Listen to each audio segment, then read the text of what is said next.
Kali ini kita akan mendengar khotbah dari Dr. Pak Bambang Yosena tentang penjelasan Natal. Silahkan menyaksikan, mendengarkan. Tuhan Yesus memberkati.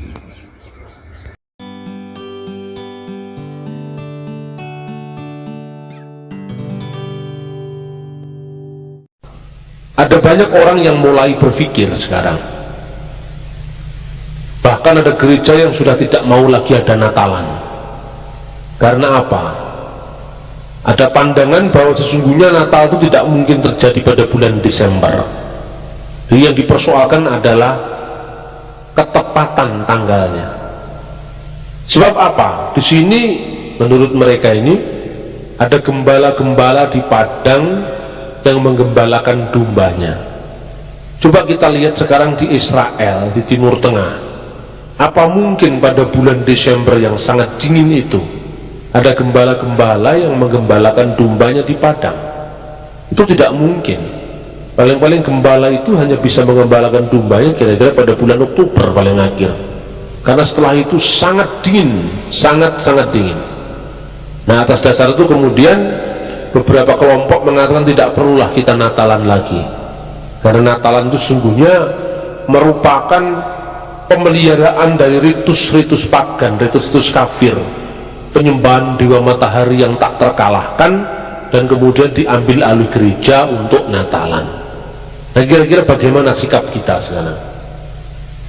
Pertama, harus dikatakan bahwa apa yang disebut dengan padang gembala dalam konteks ayat ini, apakah itu padang gembala dalam makna biasa atau dalam makna yang lain? Alfred Edersheim dalam bukunya yang berjudul The Life of Jesus the Messiah, dia mengatakan berdasarkan penelitiannya atas naskah-naskah Yahudi kuno bahwa penampakan Sang Mesias di berita Sang Mesias di padang gembala itu bukan padang gembala dalam arti yang biasa. Dari penelitiannya dia mengutip beberapa targum Yahudi.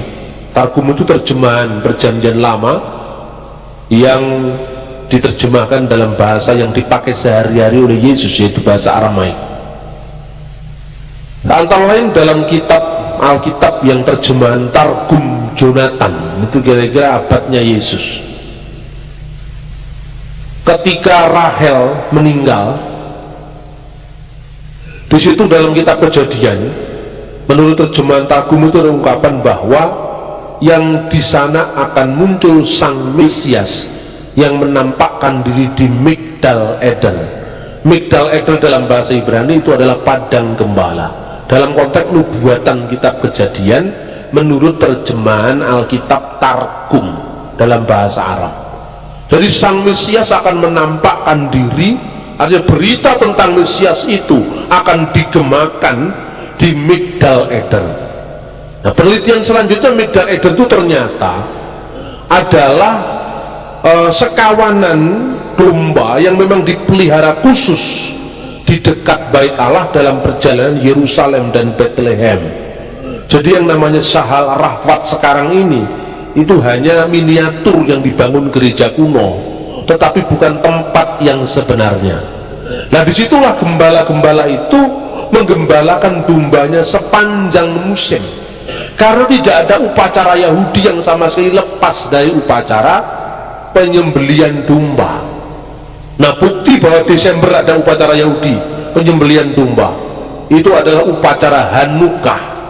Upacara Hanukah adalah upacara yang memperingati pembebasan Bait Allah dari penajisan yang dilakukan oleh Raja Syria Antiochus Epiphanes, dan ketika itu orang-orang Israel di bawah kepemimpinan Yudah dari Makabi memenangkan pertarungan itu. Patung Zeus yang diletakkan di dekat Bait Allah itu kemudian diturunkan kembali, dan orang-orang Yahudi mengalami kemerdekaannya.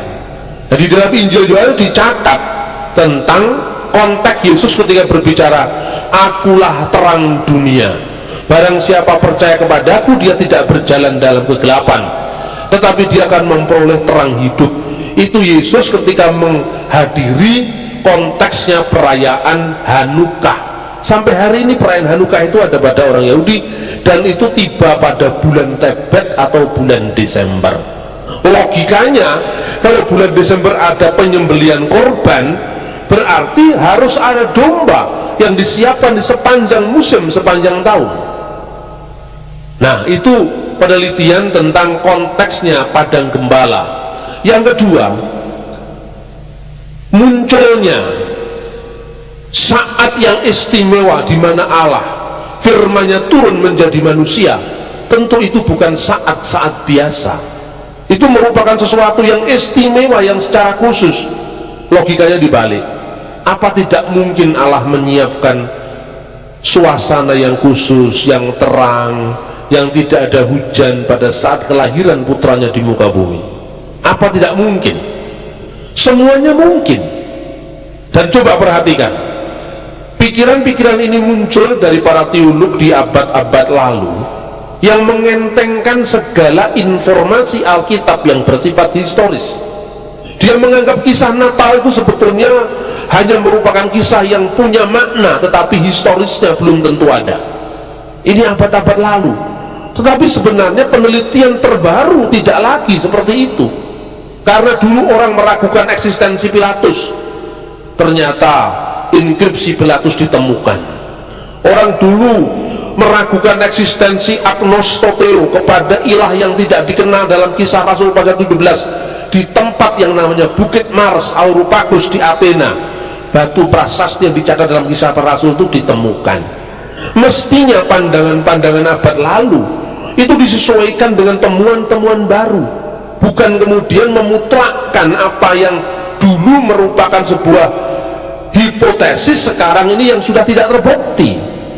Nah, itu yang pertama. Yang kedua, kitab Talmud juga mencatat. Kitab Talmud itu hukum Yahudi, seperti fikihnya orang Yahudi, yang mencatat ungkapan yang sangat menarik. Di sana ada ungkapan seperti ini: Alu hen bet midbariot, Alu hen midbariot. Ada bulan Tebet. Bulan Tebet itu kira-kira sejajar dengan Desember atau Januari awal. Ada bulan Tebet yang sepanjang tahun cerah, tidak turun hujan. Nah, rujukan Talmud itu kadang-kadang merupakan rekaman dari peristiwa-peristiwa sebelumnya. Misalnya peristiwa Yesus dilahirkan oleh seorang ibunda yang perawan. Oleh Talmud diambil kisah itu, tetapi kisah itu dipelesetkan untuk melecehkan umat Kristen. Orang Yahudi itu mengejek Yesus itu ben Pantera, anaknya perwira Romawi yang namanya Pandera. Jadi Maria itu hamil di luar nikah bersama dengan perwira Romawi yang namanya Pantera. Ini legenda Yahudi yang disebut di dalam kitab Talmud, khususnya traktat yang namanya Toledot Yesu, Toledot Yesua, artinya silsilah Yesus.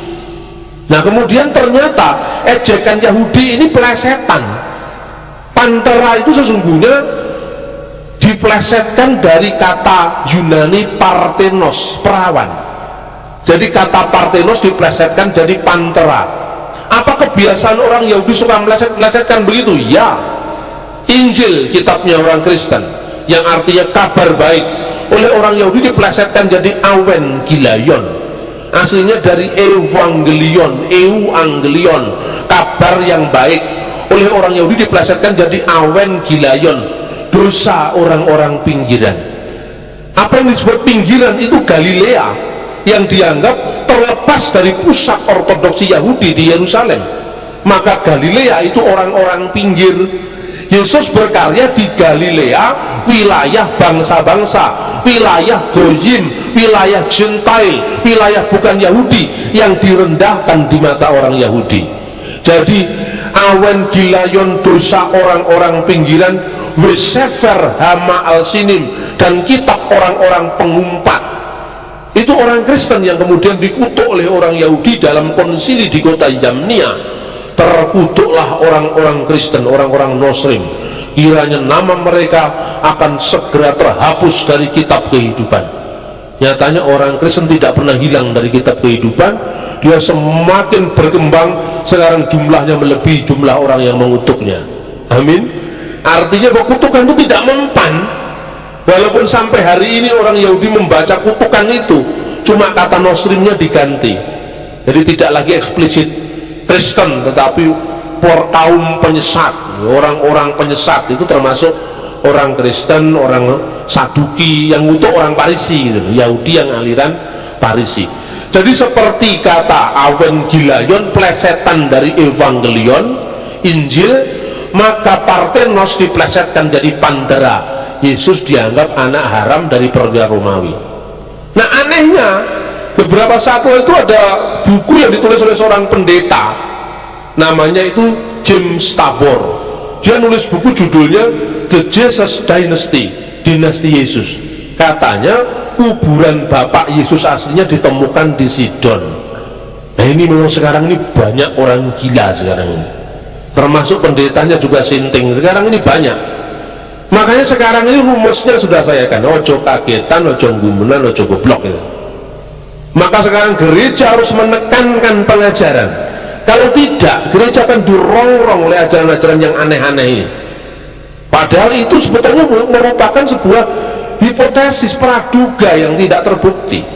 Nah oleh karena itu jangan kaget kalau orang mengatakan, lah tidak perlu Natalan. Kalau saya, kenapa harus kagetan seperti itu?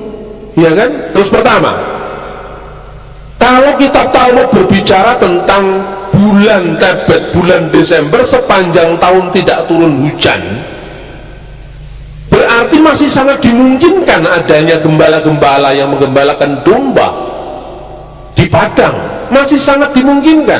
Kedua, fenomena pada saat kelahiran Yesus ditandai dengan banyak sekali konstelasi perbintangan. Itulah yang disebut bintang Bethlehem. Di sana disebutkan bahwa kira-kira karena tahun yang sekarang disebut tahun Masehi, Anno Domini, tahun Tuhan kita, ini sebetulnya selisih beberapa tahun cara perhitungannya. Gara-gara apa? Yang salah ngitung itu Paus Gregorius. Sebetulnya selisih itu tahun 2010, itu selisih mungkin 3, 4 atau 5 tahun. Nah pada kira-kira sebelum kelahiran Yesus itu, artinya sebelum tahun kelahiran Yesus menurut tahun yang diakui sekarang, itu fenomena perbintangan, misalnya penampakan bintang nova, itu tidak hanya dicatat oleh bapak gereja awal, tapi dicatat oleh para astronom Cina kuno.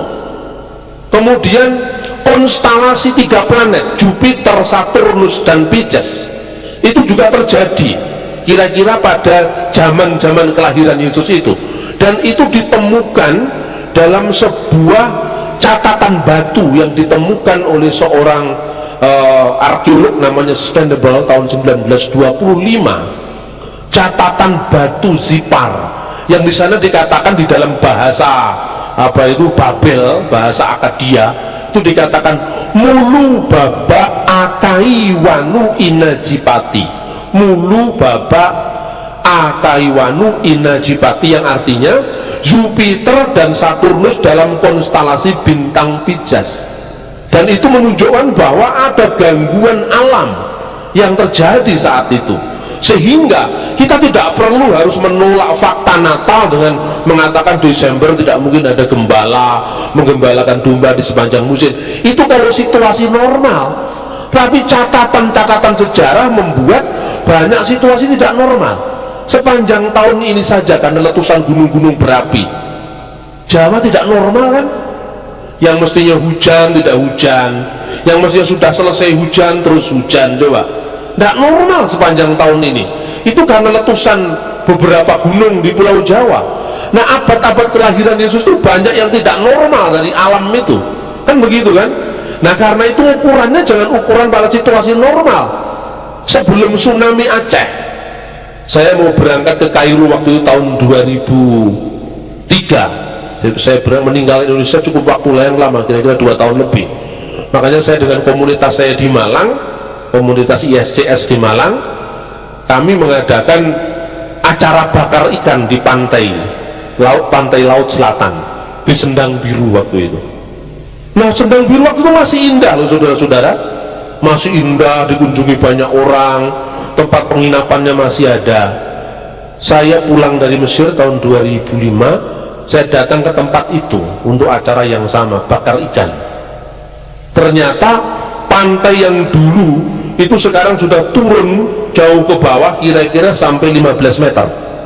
Semua sudah kotor, dan tempat-tempat yang dulu indah, lautnya sudah turun ke bawah. Itu hanya dalam waktu 3 tahun. Coba, Borobudur itu dulu pernah tenggelam akibat letusan Gunung Merapi tahun 1006. 3.000 jiwa orang Jawa di Jawa Tengah mati. Dan kerajaan Medang, yang kerajaan Pusendok yang namanya apa itu, pindah ke Jawa Timur, kerajaan Erlangga. Merapi meletus dahsyat tahun 1006, menenggelamkan satu kerajaan dan pindah ke Jawa Timur. Berapa orang yang ingat akan peristiwa-peristiwa ini? Tidak ingat. Itu baru 400 tahun yang lalu, 1000 tahun yang lalu. Belum banyak. Natal itu 2000 tahun, ini baru 1000 tahun, saudara-saudara. Nah, karena itu bukan saya berapologetika membela tradisionalisme gereja, tidak. Tetapi sebelum kita mengemukakan suatu teori, itu cek and recheck dulu dokumennya, jangan begitu gampang. Satu itu. Kemudian ada bukti dari masa modern, Palestinian Exploration tahun 1883 mencatat suhu curah air hujan pada bulan Desember dan Januari. Catatannya mencengangkan. Pada tahun 1883, ini kondisi normal, kondisi normal. 1883 itu pada bulan Desember curah hujan mencapai 4,718. Kemudian pada bulan Januari naik 5,479. Itu kondisi normal. Dalam kondisi seperti ini memang tidak ada gembala yang menggembalakan domba di padang. Tetapi juga dicatat dalam Palestinian Exploration tahun 1876, ya, dan 1877 Desember yang biasanya curah hujan 4,7 dan seterusnya, 4,7, 4,72 dan seterusnya, itu Desember hanya mencapai curah hujannya 0,49. 0,49 dari 4, jadi 0, itu tahun 1876. Bulan Januari meningkat sedikit 1,59 sekian. Drastis bulan Februari meningkat 8,750, sangat dingin. Nah, ini tahun baru kira-kira sekitar 200 tahun yang lalu. Tidak ada konstelasi planet, tidak ada fenomena perbintangan, alam bisa berubah. Jadi saya yakin dan saya percaya, ketika firman menjadi manusia, genap saatnya Allah telah menurunkan putranya, mengutus putranya yang lahir dari seorang perempuan yang tunduk pada hukum Taurat. Dan kita tidak perlu mencari-cari alasan, belum tentu benar. Penanggalan tradisional gereja sekalipun itu kurang, tetapi menurut saya menjadi patokan yang paling akurat. Karena apa? Karena tradisi itu sangat tua. Nah, tapi memang harus dikatakan Natal memang mungkin ya tidak 25 Desember, mungkin Januari masih bisa. Karena apa? Sistem kalender gereja itu jumlahnya tidak satu tapi banyak. Coba, kalender Yahudi sebelum masa pembuangan itu diawali dari pagi hari jam 6 seperti Indonesia, tapi ketika pulang pembuangan dari Babel, harinya dihitung dari sore hari jam 6 sore. Jadi kalau Anda sekarang merayakan Sabat di Yerusalem dan sekitarnya, Jumat jam 6 sore itu sudah masuk Sabat. Nanti Minggu Sabtu jam 6 sore itu sudah masuk hari Minggu. Itu karena penanggalnya pakai penanggalan bulan Komariah. Penanggalan bulan itu dipakai orang Yahudi sekte Parisi. Tapi sekte Eseni yang sampai sekarang meninggalkan bagi kita peninggalan The Dead Sea Scrolls, penemuan Alkitab yang usianya 2000 tahun lebih itu pakai penanggalan matahari. Jadi orang SNI menanggal penanggalan matahari, tetap sebelum pembuangan orang Parisi mengadakan penanggalan bulan. Terus yang kedua, gereja mula-mula mewarisi penanggalan Yahudi, Parisi penanggalan bulan. Tapi ketika gereja berdiaspora keluar dari batas-batas keyahudian, Natal ditentukan tidak lewat penanggalan bulan, tapi penanggalan bintang. Lah ini mungkin Anda baru kenal, satu kali kok ada lagi penanggalan bintang. Jadi selama ini kita menyangka bahwa Natal itu pertama kali ditentukan di Roma pada abad ke-4 Masehi, itu salah.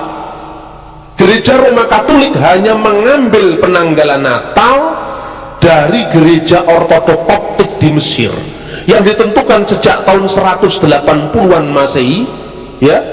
Jadi Natal itu penanggalan pertama ditentukan pada tahun 180 Masehi oleh seorang pemimpin gereja Koptik yang bernama Baba Dimitri, Pop Dimitrius.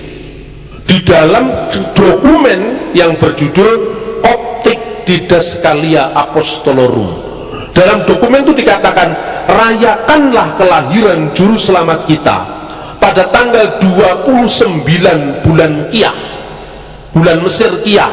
Bulan Mesir ini dipakai penanggalan bintang Sirius yang tahun 1996 akurasinya diakui oleh UNESCO lebih akurat ketimbang penanggalan matahari, karena penanggalan itu tidak punya tahun kabisat sepanjang tahun. Tidak ada sepanjang 4 tahun, tidak pernah ada tahun kabisat. Jadi pasti, lebih pasti di penanggalan matahari. Rayakanlah kelahiran dari juru selamat kita setiap tanggal 29 bulan Kiyah yang bertepatan dengan bulan Ibrani Tebet tanggal 24. Bulan Ibrani Tebet itu bulan Ibrani, berarti sekarang penanggalan bintang disesuaikan dengan penanggalan bulan. Kemudian perhitungan selanjutnya, gereja mengadaptasi penanggalan matahari, kalender Julian yang dihitung sejak berdirinya kota Roma. Gereja-gereja di timur ortodoks seperti gereja Yunani ortodoks, gereja Armenian ortodoks memakai penanggalan yang lama, penanggalan Julian. Nah, dalam penanggalan Julian tahun Mesir 29 bulan Kiyah ini jatuhnya 7 Januari sampai hari ini. Makanya Natalan itu kalau di Bethlehem ada 25 Desember, ada 7 Januari, ada 19 Januari.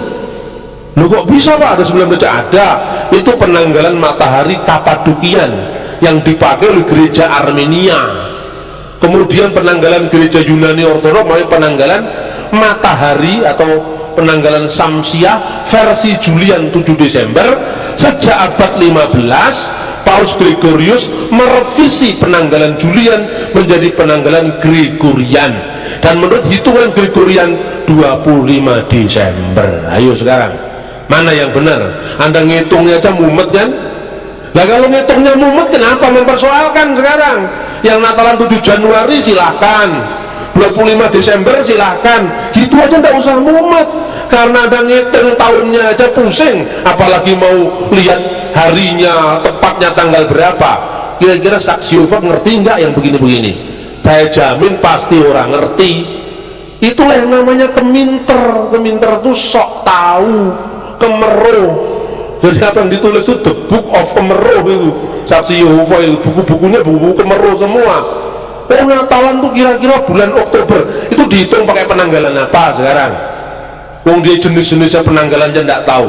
Saya Bambang Nursena, kelahiran saya dicatat menurut tahun hijrah, tanggal 27 bulan Dzulkaizah tahun 1383 hijriah, itu tanggalan saya lahir. Ayo sekarang 27 bulan Dzulkaizah itu setiap tahun bergeser apa enggak? Bergeser. Belum 50 tahun sudah bergeser berapa hari setiap tahunnya, 10 hari. Jadi sebetulnya saya ini kalau ulang tahun memakai tanggal Masehi 31 Maret, tapi kalau memakai tanggalan bulan usia saya lebih tua daripada usia saya sekarang.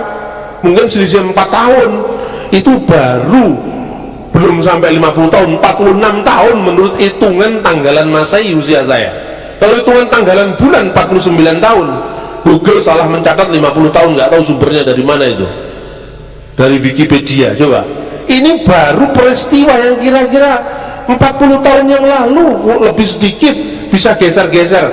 Lah kok sekarang orang mempersoalannya kecil-kecil begini, untuk apa? Saya bilang Natal aja tetap rayakan, nggak apa-apa. Ini kan penanggalan liturgis, tidak menjadi masalah. Apalagi ketika kita melihat fenomena-fenomena alam yang saya ceritakan. Mungkin Bapak Ibu Saudara mendengar khotbah saya ini pun sudah pusing, apalagi ngitung sendiri, ya kan?